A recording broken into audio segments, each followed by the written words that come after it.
Dear learners, तो आज हम एक नया चैप्टर स्टार्ट करने वाले हैं रिप्रोडक्टिव हेल्थ। हम इसमें एनसीईआरटी की लाइन बाय लाइन सारे टॉपिक्स पढ़ेंगे। साथ के साथ मैं आपको सारे पीवाईक्यूज भी बताती जाऊंगी जो नीट एग्जामिनेशन में भी आए हैं एंड सीबीएसई एग्जामिनेशन में भी आए हैं। तो सारे बच्चे अपनी एनसीईआरटी लेके बैठ जाओ, साथ में हाईलाइटर रखना है तो हाईलाइटर रख सकते हैं एंड अपनी कॉपी पेन लेके भी बैठ जाइए।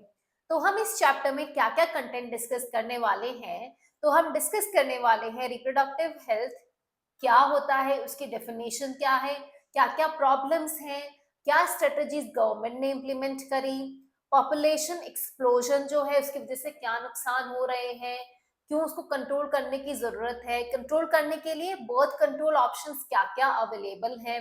देन हम पढ़ेंगे medical termination of pregnancy abortion के बारे में, हम पढ़ेंगे सेक्सुअली ट्रांसमिटेड डिजीजेस के बारे में, इनफर्टिलिटी के बारे में जिसमें हम पढ़ेंगे आईवीएफ, आईयूआई वगैरह जितनी भी टेक्निक्स आजकल काम में ली जाती हैं। So without further ado let's start our lecture. तो सबसे पहले रिप्रोडक्टिव हेल्थ का डेफिनेशन क्या है, इस पे आपके प्रीवियस ईयर पेपर में क्वेश्चन आ चुका है बच्चों, तो इसको मार्क कर लेना। रिप्रोडक्टिव हेल्थ का मतलब डब्ल्यूएचओ वर्ल्ड हेल्थ ऑर्गेनाइजेशन के अकॉर्डिंग होता है total wellbeing in all aspects of reproduction, reproduction के सारे एस्पेक्ट्स में टोटल वेलबींग होना।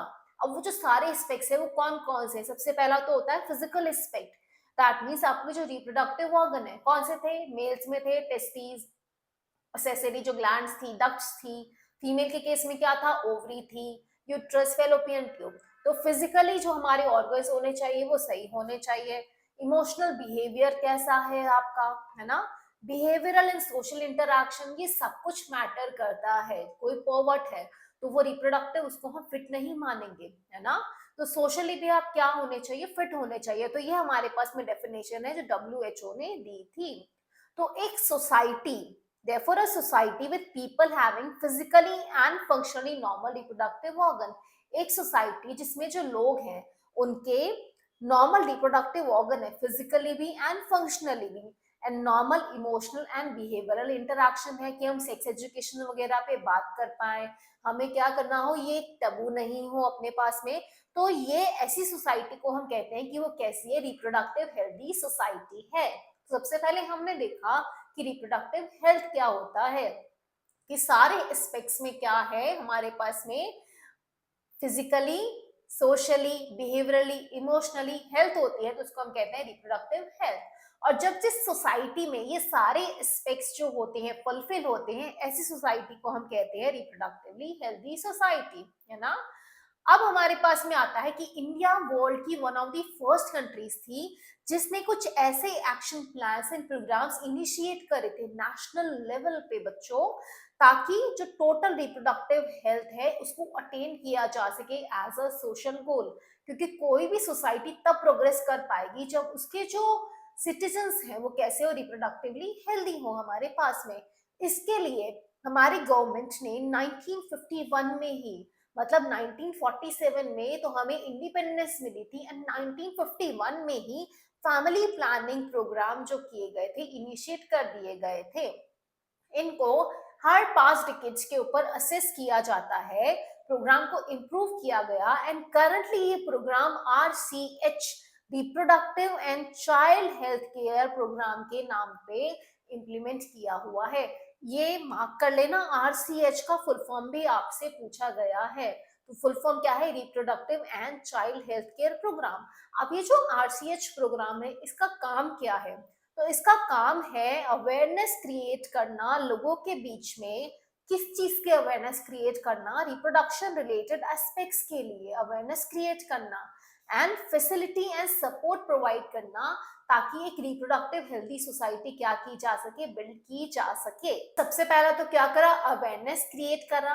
दूसरा क्या करा कि फैसिलिटी भी प्रोवाइड करी एंड सपोर्ट प्रोवाइड करा, ताकि एक रिप्रोडक्टिव हेल्दी सोसाइटी बिल्ड की जा सके। अब ये कैसे करते थे, टारगेट तो आ गया कि अवेयरनेस क्रिएट करनी है, रिप्रोडक्टिव हेल्दी सोसाइटी बनानी है, तो बनाओगे कैसे। तो इसके लिए audio visual add, audio visual add में क्या आता है बच्चों, टेलीविजन आ गया। ऑडियो मतलब सुनना, विजुअल मतलब देखना, तो टीवी में आप देख भी सकते हैं, सुन भी सकते हैं। तो ऑडियो विजुअल एड की मदद से एंड प्रिंट मीडिया में आपके न्यूज़पेपर्स आ गए, मैगजीन्स आ गए, इनकी मदद से हमारी गवर्नमेंटल एजेंसी, हमारी जो सरकार थी एंड नॉन गवर्नमेंटल एजेंसी ने बहुत सारे स्टेप लिए लोगों में अवेयरनेस क्रिएट करने के लिए अबाउट रिप्रोडक्शन रिलेटेड एस्पेक्ट्स। बच्चों आजकल तो तुम्हारे पास में सोशल मीडिया है, इंस्टाग्राम है, यूट्यूब है, सारी चीजें हैं। एक जमाने में ये सब हमारे पास में नहीं था। 1951 में सोचो, तब लोगों के घरों में क्या आता था, अखबार आता था, इवन टीवी भी नहीं था काफी घरों के अंदर में। तो इसलिए दोनों चीजें यूज की गई, क्योंकि टीवी पे उस टाइम पे सिर्फ डीडी नेशनल आता था, तो उसके थ्रू अवेयरनेस क्रिएट की जाती थी कि हम दो हमारे दो, मदर की केयर किस तरह की जाए प्रेगनेंसी में, बच्चे के बर्थ के बाद में बच्चे को क्या क्या टीकाकरण वैक्सीनेशन होना चाहिए। अखबारों में ऐसी पिक्चर्स आती थी उस टाइम लोगों को अवेयर करने के लिए, है ना। तो ये स्टेप हमारी सरकार ने लिए थे। और कौन कौन स्टेक होल्डर्स होते हैं इसके अंदर में, पेरेंट्स। आपके पेरेंट्स इंपॉर्टेंट रोल प्ले करते हैं आपको एजुकेट करने के लिए, आपके क्लोज रिलेटिव्स हैं, इवन आपकी जो टीचर्स है, फ्रेंड्स है, उनका मेजर रोल होता है कि वो क्या कर सके आपको रिप्रोडक्शन से रिलेटेड मैटर में, अगर आपकी कोई क्वेरी है तो उसको सॉल्व कर पाए। अब हमारे पास में सेक्स एजुकेशन इंट्रोड्यूस किया जाना चाहिए स्कूल में, और क्या क्या स्टेप होते हैं, इस पे भी सवाल आया है तो सब याद रखना है आपको। पहला तो क्या है, अवेयरनेस क्रिएट की गई by using audio visual aid या प्रिंट मीडिया।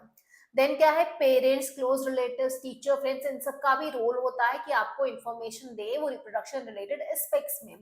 देन अब हमारी तरफ से क्या क्या स्टेप्स लिए गए, पहला तो सेक्स एजुकेशन इंट्रोड्यूस की गई स्कूल में ताकि बच्चों को राइट इंफॉर्मेशन मिल सके यंग एज से ही, ताकि आप किसी भी तरीके के मिथ में नहीं पड़े, कोई मिसकंसेप्शन नहीं हो, है ना। तो इसलिए सेक्स एजुकेशन इंट्रोड्यूस की गई। बट फिर भी क्या होता है, बहुत लोग कतराते हैं रिप्रोडक्शन चैप्टर पढ़ाते हुए। जब मैं क्लास में थी, मुझे याद है स्कूल में रिप्रोडक्शन चैप्टर स्किप ही कर दिया था हमारे टीचर ने, है ना, क्योंकि रिप्रोडक्शन एक टबू माना जाता है ना, शर्म आती है उनको भी बात करने के अंदर में। तो सेक्स एजुकेशन इंट्रोड्यूस की जानी चाहिए, एनकरेज किया जाना चाहिए कि फ्रीली आप अपनी क्वेरीज वगैरह पूछ पाओ, ताकि बच्चे को किसी भी तरह के मिथ एंड मिसकंसेप्शन से बचाया जा सके। और क्या है, प्रॉपर इंफॉर्मेशन दी जानी चाहिए रिप्रोडक्टिव ऑर्गन के बारे में, कि ये आपकी रिप्रोडक्टिव ऑर्गन्स है। एडोलेसेंस में क्या क्या चेंजेस होते हैं आपकी बॉडी में, ब्रेस्ट का डेवलपमेंट होगा, बियर्ड डेवलपमेंट होगा, वॉइस चेंजेस, ये सब चीजें नेचुरल है, क्योंकि इस एज में हम सब कॉन्शियस रहते हैं, है ना। अडल्ट एज में जैसे ही आप एंटर करते हो, प्यूबर्टी हिट करते हो, आप बहुत कॉन्शियस हो जाते हो अपनी बॉडी को लेकर के कि यार ये क्या क्या चेंजेस हो रहे हैं, मैं कैसी दिख रही हूँ, मैं कैसा दिख रहा हूँ, है ना। तो इन सब के लिए अगर आपको अवेयरनेस क्रिएट की जाएगी तो आप कॉन्शियस नहीं रहोगे, आप अपने आप को एक्सेप्ट कर पाओगे इजीली कि ये नॉर्मल है ये चीजें। Safe and hygienic sexual practices के बारे में बताया जाना चाहिए, ताकि आप अपने आप को किसी भी तरीके की सेक्सुअली ट्रांसमिटेड डिजीज जैसे एचआईवी हो गया, एड्स हो गया, इनसे बचा सको। तो इसका इंफॉर्मेशन भी आपके पास में होना चाहिए कि मल्टीपल सेक्स पार्टनर्स अवॉइड करने हैं, कॉन्डम्स वगैरह यूज करने हैं। तो ये सारे इंफॉर्मेशन डिसेमिनेट की जानी चाहिए, ताकि जो बच्चे हैं वो अपने आप को, या अडल्ट है वो अपने आप को क्या करे, प्रोटेक्ट कर सके। That would help people, especially those in adolescent age, to lead a reproductive healthy life, ताकि वो reproductive healthy life क्या कर पाए, स्पेंड कर पाए। और क्या किया जाना चाहिए, लोगों को एजुकेट किया जाना चाहिए, स्पेशली जो फर्टाइल कपल है, मैरिजेबल एज में जिनकी शादी की उम्र हो गई है, उनको एजुकेट किया जाना चाहिए कि क्या क्या बर्थ कंट्रोल ऑप्शंस आपके पास में अवेलेबल हैं, आप किस तरीके से छोटी फैमिली क्या कर सकते हो, प्रमोट कर सकते हो। एक जमाने में अगर आप देखोगे, लोगों के 10-10 11-11 बच्चे थे। कारण क्या था, क्योंकि उन्हें पता ही नहीं था कि कॉन्ट्रासेप्टिव ऑप्शंस करके भी कुछ होते हैं, क्या क्या चीजें अवेलेबल है, क्या यूज कर सकते हैं। बट आज हम देखेंगे तो स्मॉल फैमिलीज प्रमोट की जा रही है, हम दो हमारे दो, हम दो हमारा एक। एंड इवन आजकल न्यू कंसेप्ट आया है डिंग्स, है ना, आपको तो पता ही होगा, डबल इनकम नो किड्स, है ना। तो ये किसकी वजह से पॉसिबल, क्योंकि हमें पता है कि कॉन्ट्रासेप्टिव ऑप्शंस क्या क्या अवेलेबल है। तो मैरिजेबल एज वाले लोगों को इसके लिए क्या करना है, हमें अवेयर करना है, एजुकेट करना है। Awareness of problem due to uncontrol population growth, हमें लोगों को अवेयर करना है कि अगर अनकंट्रोल पॉपुलेशन ग्रोथ हुई तो उसके नुकसान क्या है हमारे पास में। Social evil, sex abuse, sex related crimes, हम बच्चे को सिखाते हैं गुड टच क्या है, बैड टच क्या है ना। तभी तो आप अपने आप को प्रोटेक्ट कर पाओगे, वरना आपको पता ही नहीं रहेगा किसी ने आपको टच किया है वो गलत टच है या सही टच है। तो इसके लिए भी हम क्या करते हैं, बच्चों को अवेयर करते हैं ताकि नेसेसरी स्टेप लिए जा सके, प्रिवेंट किया जा सके बच्चों को सेक्सुअली अब्यूज होने से, एंड हम एक रिप्रोडक्टिव हेल्दी सोसाइटी बिल्ड कर पाए। बच्चों, इस पे आपके सवाल आए हुए हैं, 2-3 यहाँ से आपके क्वेश्चन बनते हैं। पहला, आरसीएच का फुल फॉर्म पूछा हुआ है। देन आपसे पूछे थे कि गवर्नमेंट किस तरीके से अवेयर करती है, तो आपको बताना है ये audio visual aid and print media. Then आपसे स्टेक होल्डर्स के बारे में भी पूछा था, तो इनके नाम आपको पता होने चाहिए, पेरेंट्स, फ्रेंड्स, रिलेटिव्स वगैरह, टीचर्स, ये सब। देन किस तरीके से करोगे, तो ये 1 2 3 4 जो भी पॉइंट्स है ये याद होने चाहिए। सेक्स एजुकेशन इंट्रोड्यूस की जाए, उनको रिप्रोडक्टिव ऑर्गन के बारे में इंफॉर्मेशन दी जाए, देन लोगों को एजुकेट किए जाए जो मैनेजेबल एज के अंदर में है, and last uncontrol population growth वगैरह के बारे में क्या किया जाए, उनको एजुकेट किया जाए। तो ये 3-4 पॉइंट में से आप याद कर सकते हो। मेन मेन हेडिंग याद कर लो, बाकी अपनी लैंग्वेज में आप लिख के आ सकते हो, कोई इशू नहीं है ना। जो एग्जामिनर है वो आपके कीवर्ड्स ढूंढता है कि क्या आपने कीवर्ड्स मेंशन करे हैं, तो आपको ये याद रखना है। अब जितने भी एक्शन प्लान्स थे, इनके सक्सेसफुल इम्प्लीमेंटेशन के लिए किस किस चीज की जरूरत होगी? सबसे पहला तो इंफ्रास्ट्रक्चर चाहिए। आपको हॉस्पिटल्स चाहिए, मेडिकल फैसिलिटी चाहिए, तो इंफ्रास्ट्रक्चर चाहिए, बिल्डिंग चाहिए। फिर उसमें काम करने वाले लोग चाहिए, लोग भी ऐसे चाहिए जो बहुत एक्सपर्ट हो, तो प्रोफेशनल एक्सपर्टीज चाहिए। मैं आपको एक एक लाइन का मतलब समझा रही हूँ, है ना। देन मटेरियल सपोर्ट भी चाहिए, हॉस्पिटल में सामान भी तो होना चाहिए, बेड्स होने चाहिए, वेंटिलेटर होना चाहिए, इंस्ट्रूमेंट्स होने चाहिए, सब कुछ होना चाहिए आपके पास में। तो क्या क्या रिक्वायर्ड होता है? इंफ्रास्ट्रक्चर रिक्वायर्ड होता है, प्रोफेशनल एक्सपर्टीज रिक्वायर होगा, मटेरियल सपोर्ट रिक्वायर होगा, ठीक है। ये एसेंशियल होते हैं medical assistance and care provide करने के लिए। कोई भी पर्सन है जिसको रिप्रोडक्शन रिलेटेड कोई भी इशू है, प्रेग्नेंट लेडी है ना, डिलीवरी होने वाली है, सेक्सुअली ट्रांसमिटेड डिजीज है, किसी का अबॉर्शन हो गया है या मेडिकली टर्मिनेट करानी है प्रेगनेंसी, कॉन्ट्रासेप्शन जो है उसके बारे में इंफॉर्मेशन चाहिए, मेंस्ट्रुअल साइकिल से रिलेटेड कोई भी प्रॉब्लम है, कोई इनफर्टाइल कपल है, तो इन सब के लिए इंफ्रास्ट्रक्चर भी तो चाहिए। जैसे आईवीएफ के क्लिनिक्स होते हैं बड़े बड़े, आपको कुछ मेंस्ट्रुअल साइकिल का प्रॉब्लम हुआ, आप गायनेकोलॉजिस्ट के पास में जाओगे दिखाने के लिए, है ना। तो क्या होना चाहिए हमारे पास में? स्पेसिफिक इंफ्रास्ट्रक्चर होना चाहिए, फिर कोई एक्सपर्ट पर्सन होना चाहिए, उसके पास में मटेरियल सपोर्ट भी होना चाहिए। तो ये सब कुछ रिक्वायर्ड होता है ताकि हम रिप्रोडक्शन हेल्थ से रिलेटेड जो भी मैटर्स है उनको सॉल्व कर पाए। अब implementation of better technique and new strategies required होता है। टाइम से टाइम के हम नई नई टेक्निक लेके आ रहे हैं, बेटर स्ट्रैटेजीज लेकर आ रहे हैं टाइम टू टाइम। अब एमनियोसिंथेसिस हमारे पास में एक टेक्निक आती है, इस पे भी बहुत बार सवाल आया हुआ है। तो सबसे पहला एमनियोसिंथेसिस होता क्या है ये देखते हैं। एमनियोसिंथेसिस के अंदर में एमनियोटिक फ्लूइड जो होता है, मैंने आपको लेक्चर में बताया था प्रेगनेंसी वाले के अंदर में, बच्चा कहाँ होता है? एमनियोटिक सैक के अंदर में होता है ना। तो वहां पे एमनियोटिक फ्लूइड होता है। उस एमनियोटिक फ्लूइड से कुछ फीटल सेल्स ली एंड डिसॉल्व सब्सटेंस लिए, उसको टेस्ट किया कि कहीं बच्चे में कोई जेनेटिक डिसऑर्डर तो नहीं है, कहीं उसको डाउन सिंड्रोम तो नहीं है, हीमोफीलिया नहीं है, सिकल सेल एनीमिया नहीं है, थैलेसीमिया नहीं है, कोई डिसऑर्डर तो नहीं है उस बच्चे को, ये डिटरमाइन करने के लिए कि क्या वो फीटस सर्वाइव कर पाएगा या नहीं कर पाएगा, है ना। तो इसलिए तो ये इसका मेन रीजन है कि एमनियोसिंथेसिस काम में आता है जेनेटिक डिसऑर्डर को आइडेंटिफाई करने के लिए, to determine survivability of foetus की सर्वाइव करने के कितने चांस है या नहीं है। बट इसका मिसयूज किया जा रहा है। इसका मिसयूज क्यों किया जा रहा है? डिटरमाइन करने के लिए कि बच्चे का सेक्स क्या है। यहाँ पर पढ़ो, सेक्स डिटर्मिनेशन के काम में आ रहा है। इलीगली आप डिटरमाइन कर रहे हो बच्चे का सेक्स क्या है। अब जैसे ही लोगों को पता चला बच्चा क्या है, मेल नहीं है फीमेल है, तो फीमेल फीटिसाइड, आज भी ये चीज बहुत प्रेवलेंट है कि जब पता चलता है कि जो फीटस है वो लड़की है तो उसको मार देंगे, है ना। तो ये क्या है? इलीगल है, इसलिए एमनियोसिंथेसिस के ऊपर में बैन लगाया हुआ है। Until and unless doctor recommend नहीं करता है तो आपका एमनियोसिंथेसिस वाला टेस्ट नहीं किया जाएगा, ठीक है। डॉक्टर को कुछ सस्पेक्ट लग रहा है कि बच्चे में कोई डिसऑर्डर हो सकता है या फीटस सर्वाइव नहीं करेगा तो ये टेस्ट होता है, अदरवाइज इट इज इलीगल। तो इस पे भी क्वेश्चन आया हुआ है, व्हाट इज एमनियोसिंथेसिस और एमनियोसिंथेसिस बैन क्यों है। तो आपको ये दोनों पॉइंट जो मैंने ग्रीन में हाईलाइट करे हैं याद रखने हैं, ठीक है। अब हमारे पास में आती है सहेली, एक न्यू ओरल कॉन्ट्रासेप्टिव पिल है जो central drug research institute Lucknow ने डेवलप करा था फीमेल्स के लिए। ठीक है। पिल्स के बारे में हम और आगे पढ़ेंगे कि पिल्स का मोड ऑफ एक्शन क्या होता है। अभी बस इतना याद रख लेना, सहेली कॉन्ट्रासेप्टिव पिल किसने डेवलप करी थी? CDRI, central drug research institute Lucknow ने डेवलप करी थी। अब हमारे पास में आता है, जब बेटर अवेयरनेस होगी सेक्स रिलेटेड मैटर्स में, इंक्रीज नंबर होगा मेडिकली असिस्टेड डिलीवरीज का। आजकल तो सब लोग क्या करते हैं, हॉस्पिटल में जाके डिलीवरी कराते हैं। बेटर पोस्टनेटल केयर होगी। पोस्टनेटल केयर मतलब जन्म के बाद में जो केयर होती है, तो इसकी वजह से मिटरनल एंड इन्फेंट मोर्टेलिटी रेट घट गई है।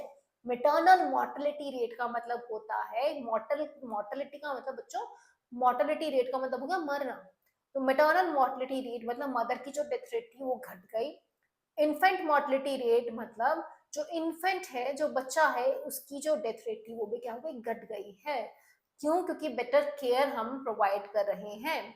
इंक्रीज नंबर ऑफ कपल हो गए हैं जिनकी फैमिली छोटी है। बेटर डिटेक्शन हो गया है सेक्सुअली ट्रांसमिटेड डिजीज का। सेक्सुअली ट्रांसमिटेड डिजीज के, कई डिजीज के क्योर भी आ गए हैं। ओवरऑल इंक्रीज मेडिकल फैसिलिटी हो गई। आज आपको कुछ भी प्रॉब्लम हो, आप गायनेकोलॉजिस्ट के पास जा सकते हो, आप सेक्सोलॉजिस्ट के पास में जा सकते हो। स्पेसिफिक क्लिनिक्स हैं आपके पास में जहाँ पे आप जाके कंसल्ट कर सकते हो। इसने ओवरऑल रिप्रोडक्टिव हेल्थ जो है हमारी सोसाइटी की, उसको क्या कर दिया है, इंप्रूव कर दिया है। तो हमारी सोसाइटी अब कैसी होती जा रही है, रिप्रोडक्टिव हेल्थी सोसाइटी हो गई है हमारी। अब मैं आपको कुछ सीबीएसई बोर्ड्स के प्रीवियस ईयर क्वेश्चन बताती हूँ।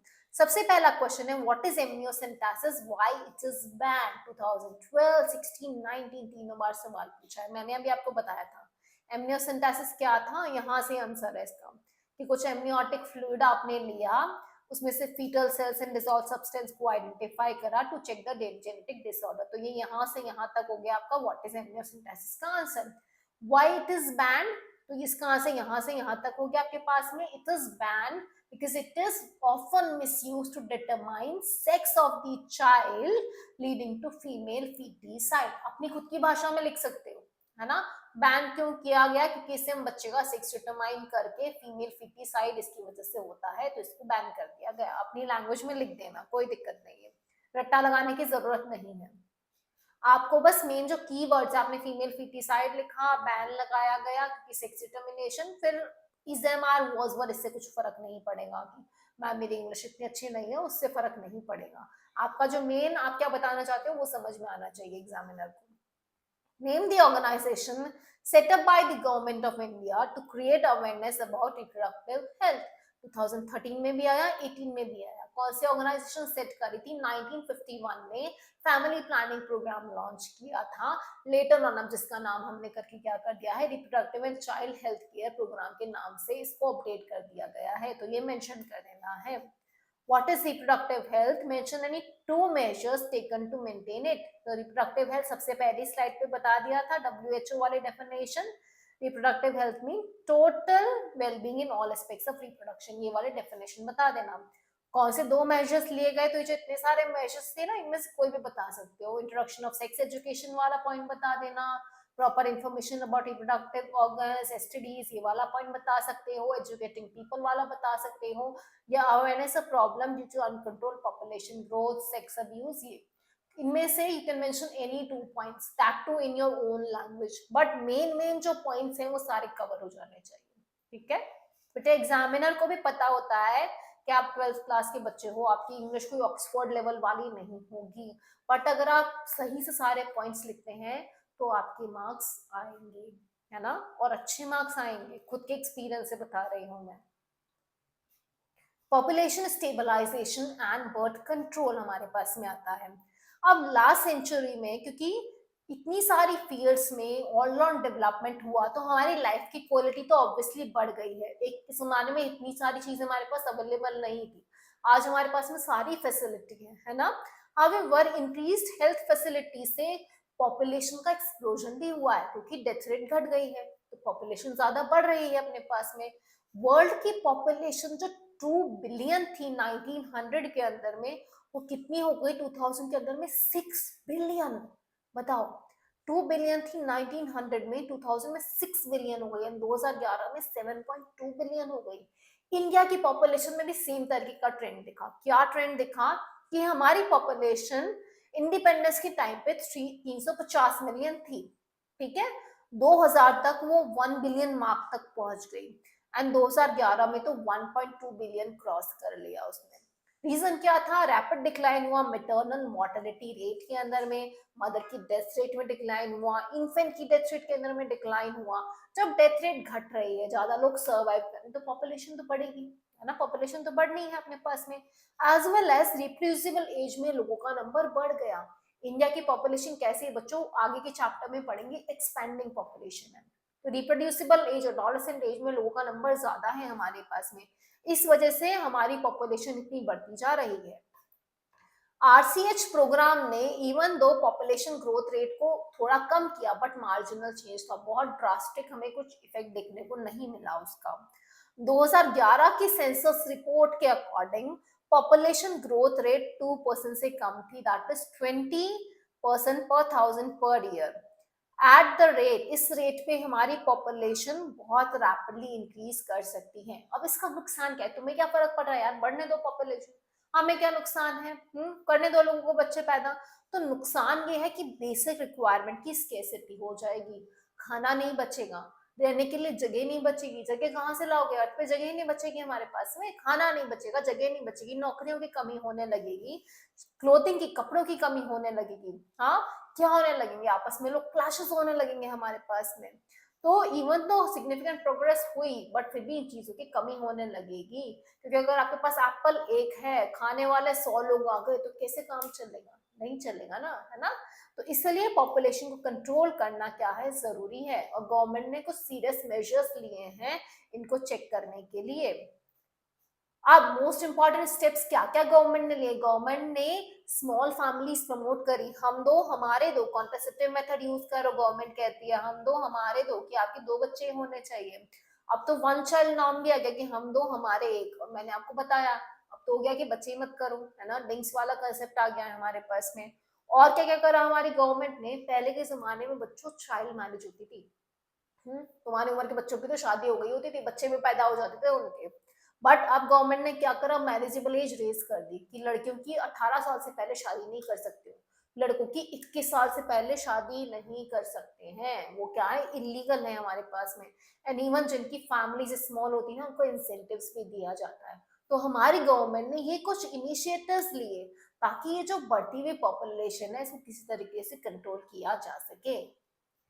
अब इसमें हम सबसे पहले पढ़ेंगे क्या क्या कॉन्ट्रासेप्टिव मेथड्स हैं हमारे पास में। आइडियल कॉन्ट्रासेप्टिव होता क्या है आखिर, है ना।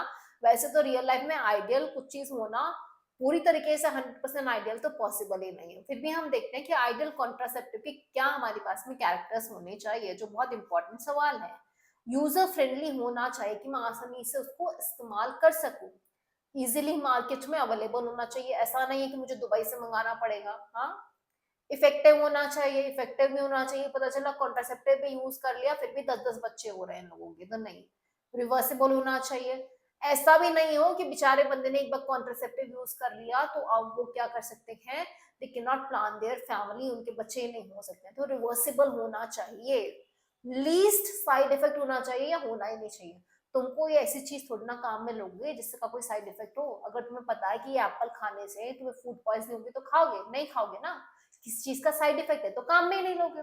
तो या तो साइड इफेक्ट होना ही नहीं चाहिए या बहुत लीस्ट साइड इफेक्ट होना चाहिए।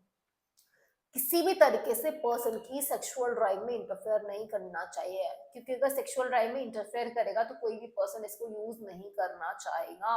सेक्सुअल एक्ट में किसी तरीके से इंटरफेयर नहीं करना चाहिए, क्योंकि अगर कंफर्टेबल नहीं होगा तो लोग यूज नहीं करेंगे। वाइड वैरायटी के कॉन्ट्रासेप्टिव ऑप्शंस अवेलेबल हैं बेटा। नेचुरल मेथड्स होते हैं, ट्रेडिशनल मेथड्स होते हैं, बैरियर मेथड्स होते हैं जिनमें कॉन्डम्स वगैरह के बारे में हम पढ़ेंगे। इंट्रायूटेराइन डिवाइसेस होती है जो यूट्रस में इंसर्ट की जाती है। ओरल कॉन्ट्रासेप्टिव्स हैं जिसमें पिल्स वगैरह आ जाएगी, जैसे कि सहेली बताया ना मैंने वैसी। इंजेक्टेबल्स हैं, इंजेक्शंस भी लगते हैं। इम्प्लांट्स हैं जो स्किन के अंदर में यहाँ पे लगा दिए जाएंगे। सर्जिकल मेथड भी होता है, ठीक है। तो ये सारे मेथड्स के बारे में हम वन बाय वन पढ़ने वाले हैं। तो कॉन्ट्रासेप्टिव मेथड्स में सबसे पहला हमारे पास में आता है नेचुरल मेथड। नेचुरल मेथड में हमारे पास में 3 मेथड्स हम पढ़ेंगे। सबसे पहला है पीरियोडिक एब्स्टिनेंस। नेचुरल मेथड का प्रिंसिपल क्या है बेटा? प्रिंसिपल तो ये है कि आप ओवा को और स्पर्म को मीट ही नहीं करने दे रहे हो, मतलब ये ओवा स्पर्म में बीच में कुछ बैरियर लगा दो आप, ताकि दोनों मीट ही ना कर पाए, है ना? तो फर्टिलाइजेशन प्रिवेंट हो जाएगा अपने पास में। इसमें सबसे पहला पीरियोडिक एब्स्टिनेंस। जब पीरियड्स होते हैं, मेंस्ट्रुअल साइकिल होता है, उसके बाद में 10th से 17th डे के टाइम पे क्या हो रहा है? फर्टाइल विंडो होता है ये। फर्टाइल विंडो क्यों है? क्योंकि ओवुलेशन होगा। मेंस्ट्रुअल साइकिल का अगर डायग्राम तुम्हें याद है तो मेंस्ट्रुअल साइकिल का जो फर्स्ट डे उसके बाद काउंट करोगे तो 14th डे पे ओवुलेशन होता है बीच में, है ना? तो यहाँ पे यही बताया है कि उसके अकॉर्डिंग उस विंडो में क्या करना चाहिए? कंसेप्शन अवॉइड करना चाहिए, कॉइटस अवॉइड करना चाहिए अपने पास में। तो यहाँ आप कैलेंडर अगर देखते हो, ये जो ऑरेंज में है ना बेटा, तो ये मेंस्ट्रुअल साइकिल का टाइम है। तो ये मेंस्ट्रुअल साइकिल हो रही है। अब इसके बाद में जो रेड कलर में दिया है ये फर्टाइल विंडो पीरियड है अपना। क्यों है? क्योंकि मेंस्ट्रुअल साइकिल यहाँ पे खत्म हो रही है। आप काउंट करोगे तो अराउंड आपको पता है 14th डे के अराउंड आपका ओवुलेशन होगा, है ना? ये एवरेज ड्यूरेशन है, पहले या बाद में हो सकता है ना? तो एवरेज 14 डे के अराउंड ओवुलेशन होगा। अब अगर इस टाइम पे कॉइटस करा तो स्पर्म तो क्योंकि यूट्रस में काफी दिन रहेगा, ऑलमोस्ट 6 से 7 डेज रहेगा, है ना? तो क्या हो सकता है? फर्टिलाइजेशन के चांसेस पॉसिबल है। तो आपको इस विंडो पीरियड के अंदर में क्या करना है? कॉइटस अवॉइड करना है। इसमें भी अगर आप देखोगे तो जो सर्कल से मार्क कर रखे हैं ना, ये सबसे ज्यादा पीक म्यूकस डे है, जब मतलब बहुत चांसेस है किसके होने के, सबसे हाई फर्टाइल पीरियड होता है ये। तो अब जिन लोग को प्रेग्नेंट होना उनको तो इस टाइम पे कॉइटस करना है ना? क्योंकि जो प्रेगनेंसी प्लान कर रहे हैं तो उनके लिए ये फर्टाइल विंडो पीरियड एकदम सही है। बट अगर आप प्रेगनेंसी प्लान नहीं कर रहे हो तो ये 10 से 17th डे जो है मेंस्ट्रुअल साइकिल का, when ovulation could be expected, उस टाइम पे कपल शुड अवॉइड और एब्सटेन फ्रॉम कॉइटस। अवॉइड करना चाहिए या एब्सटेन करना चाहिए कॉइटस से, as chances of fertilization are very high during this period. It is called fertile period. तो fertile period भी याद रखना, कौन सा fertile period होता है? 10th to 17th day of the menstrual cycle when ovulation is expected. Chances of fertilization are very high. इसको हम कहते हैं fertile period. तो इस fertile period में आपको coitus avoid करना है। तो क्या करेंगे? अपने आप प्रेगनेंसी नहीं होगी, तो इसको हमने कहा periodic abstinence, ठीक है? सेकेंड मेथड है विड्रॉल या कॉइटस इंटरप्टस। दैट मीन्स जब कॉइटस कर रहे हैं तो उस टाइम पे जैसे ही इजैकुलेशन होने वाला है, पीनस विड्रॉ कर लिया। पीनस विड्रॉ कर लिया तो क्या होगा? इंसेमिनेशन जो होगा वो प्रिवेंट हो जाएगा। दैट मीन्स इंसेमिनेशन का मतलब क्या था बच्चों? Deposition of sperm in the vagina. तो इंसेमिनेशन प्रिवेंट हो जाएगा, तो अल्टीमेटली फर्टिलाइजेशन हमने ओवा स्पर्म को मिलने से रोक दिया है। तो विड्रॉल या कॉइटस इंटरप्टस का क्या है? Another method in which male partner withdraw his पीनस from the vagina just before ejaculation to avoid insemination. insemination क्या था? deposition of sperm into vagina, ठीक है? तो ये भी क्या हो गया? एक तरीके से नेचुरल कॉन्ट्रासेप्टिव हो गया, है ना? कॉन्ट्रासेप्टिव का काम क्या है? फर्टिलाइजेशन को प्रिवेंट करना, प्रेगनेंसी को प्रिवेंट करना। तो ये क्या हो गया? कॉन्ट्रासेप्टिव हो गया। थर्ड आता है लेक्टेशनल एमिनोरिया। लेक्टेशन का मतलब क्या था बच्चों? कि मैमरी ग्लैंड जब मिल्क सिक्रीट कर रही है after delivery of the baby, है ना?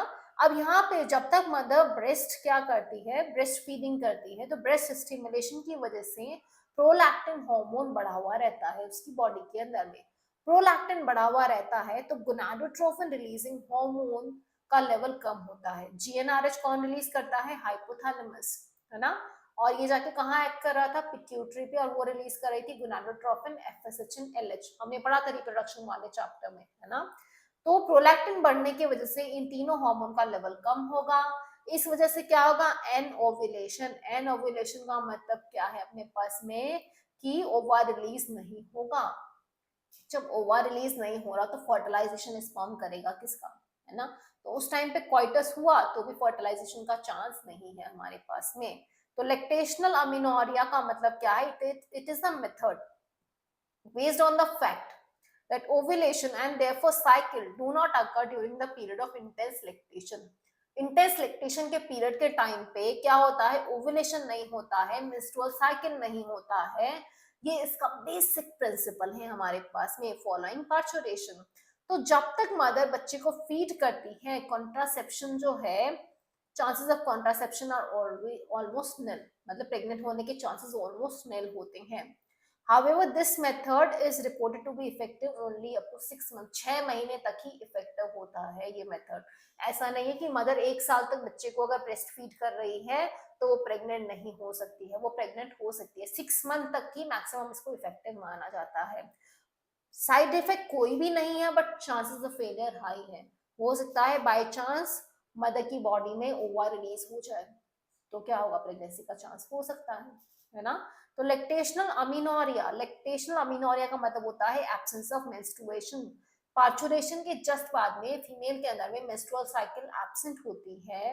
मेंस्ट्रुअल साइकिल एब्सेंट है तो ओवुलेशन भी नहीं हो रहा है, ओवर रिलीज नहीं हो रहा है। जब ओवर रिलीज नहीं होगा तो स्पर्म फर्टिलाइज किसको करेगा। तो ये एक नेचुरल कॉन्ट्रासेप्टिव मेथड हो गया है हमारे पास में, जिसका साइड इफेक्ट निल है, but chances of failure are very very high. तो ये 3 मेथड थे, नेचुरल मेथड। सबसे पहला हमने देखा पीरियोडिक एब्स्टिनेंस, कि मेंस्ट्रुअल साइकिल के बाद में 10 to 17 डे जो है तब कॉइटस अवॉइड करना है, क्योंकि वो फर्टाइल पीरियड होता है। देन कॉइटस इंटरप्टस, की जैसे ही इजैकुलेशन होने वाला हो, सीमन रिलीज होने वाला हो, उसके जस्ट पहले अपना पीनस विड्रॉ कर ले वजाइना से।